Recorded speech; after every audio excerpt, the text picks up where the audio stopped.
আপনাকে তো বললাম রে ভাই, আমি বলতেছি না নাকি? হ্যাঁ, আপনাকে তো আমি অনেকবার বললাম, ব্যাপারটা আমি দেখছি আপনি তো ধৈর্যই ধরছেন না।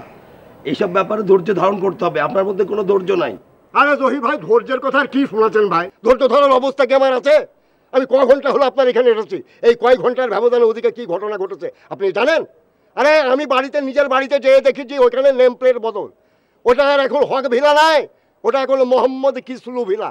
যেয়ে দেখি গেটের দুই পাশে দুটা পান্ডা দাঁড়িয়ে আছে। আমি নিজের বাড়িতে ঢুকবো, আমাকে বলে কিনা এই কার কাছে যাবেন। এরপরেও যদি আমাকে ধৈর্য ধরতে বলেন, ঠিক আছে ধৈর্য ধরছি, কি আর করব। আমি আপনার সমস্যাটা বুঝতে পারছি, কিন্তু ব্যাপারটা কি জানেন, আপনি যে এলাকায় বাড়ি সেই এলাকার সভাপতি হচ্ছে আমাদের পাপ্পু। এখন পাপ্পু গেছে বিদেশে, পাপ্পুর অবর্তমানে ভারপ্রাপ্ত সভাপতি হচ্ছে কিসলু। এখন তো আমি ভারপ্রাপ্ত সভাপতি কিসলুর সঙ্গে কথা বলতে পারি না, আমি কথা বলতে পারি পাপ্পুর সঙ্গে। সে পর্যন্ত কিন্তু আমাদের ধৈর্য ধারণ করতেই হবে। পাপ্পু আসুক।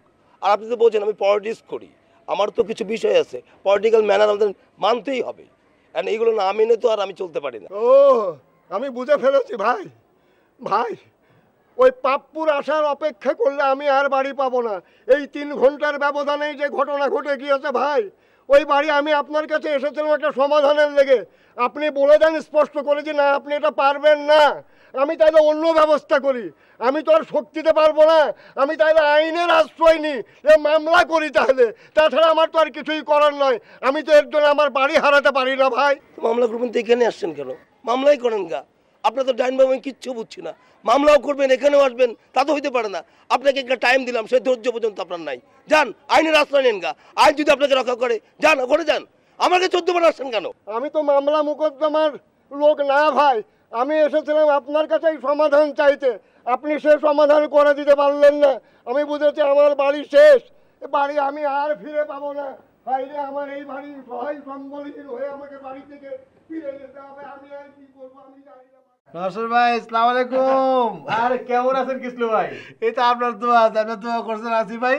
আচ্ছা আচ্ছা, নতুন সভাপতি হলেন ওয়ার্ডের, তো ভাই এদিক দিয়ে আসা যাওয়া কি বন্ধ করে দিলেন নাকি? আরে কি করেন নসর ভাই, আমি কি আপনারা ভুলতে পারি ভাই?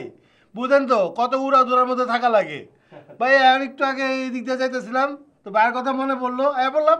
আচ্ছা আচ্ছা আচ্ছা, তো ভাই একটা ঘটনা তো ঘটা বেড়াইছি। কি বিয়ে করছেন নাকি? আর দূর কি করাম নেই, এই বয়সে বিয়া বিয়া না ভাই, একটা বাড়ি কিনা ফেলাইছি। বাড়ি কিনছেন? তো মিষ্টি কই? আরে কত মিষ্টি খাইবেন ভাই? আরে মিষ্টির বন্যা ভেসে যাবে অন্যায়। তো ভাই আমার তো আবার শত্রুর অভাব নাই, বুঝেন না। বাড়ি কিনছি, আর নকল দলিল কইরা আপনার কাছে আয় পড়তে পারে একটা মামলা ঠিকা দলের লেখা। আপনি কিন্তু মামলা টলে লইলেন না। আরে কোনো মামলা আমি লম না, কোনো সমস্যা নাই ভাই। আমার একটা ছোট্ট একটা কাজ ভাই। কর না কিসলু ভাই, এই কাজটা আমার কিন্তু করে দিতে হবে। কইবেন তো ভাই আমারও তো ভাই বান্দরবন ট্রান্সফার করছে ভাই। ভাই আপনি একটু কামাল ভাইকে বইলা ভাই একটু আমাকে। আরে নসবে আপনি কি কর? আপনি এই থানায় আরো 3 বছর থাকবেন, এই কিসলু কইতাছে। আর আমি কামাল ভাইয়ের কমুনে। আচ্ছা ভাই, ভাই খুব চিন্তামুক্ত হইলাম ভাই। তো ভাই যাই। আচ্ছা ওই ভাই ওই মামলাটা কিন্তু নিয়েন টেন না। আচ্ছা ঠিক আছে, আপনি চিন্তা করিনি না। তো যাই ভাই তাহলে। আচ্ছা ভাই। হ্যাঁ বুঝেন তো কত দূরের মধ্যে থাকা লাগে। আচ্ছা। আসসালামু আলাইকুম ভাই। আসসালাম ভাই। আসসালামু আলাইকুম। ওয়ালাইকুম আসসালাম। আমার একটা বাবা, আমার কি সব বলার হয়ে গেল বাবা।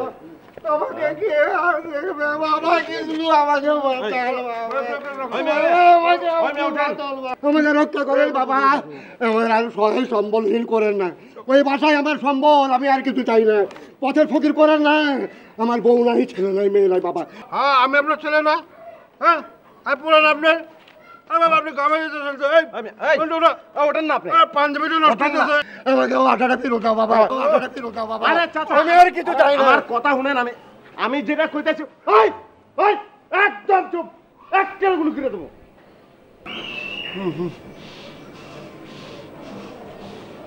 চাচা আপনি তো মুরব্বী না? আপনার পোলামাই আছে নাই? এখন আপনার বাড়িটা ভাই কিনছে, কিনা ওই বাড়িতে আমরা থাকতেছি, আপনিও তো আমাকে থাকবেন না, তো অসুবিধার কিছু নাই। আল্লাহ তো আপনার চিরদিন বাঁচায় রাখবো না? রাখবো না, আপনি মরে যাবেন। আপনি মরে গেলে ওই বাড়ি আমাকে হইব নাকি? এই বাড়ি আপনি কবর লয়ে যাবেন? কবর লয়ে যাবেন।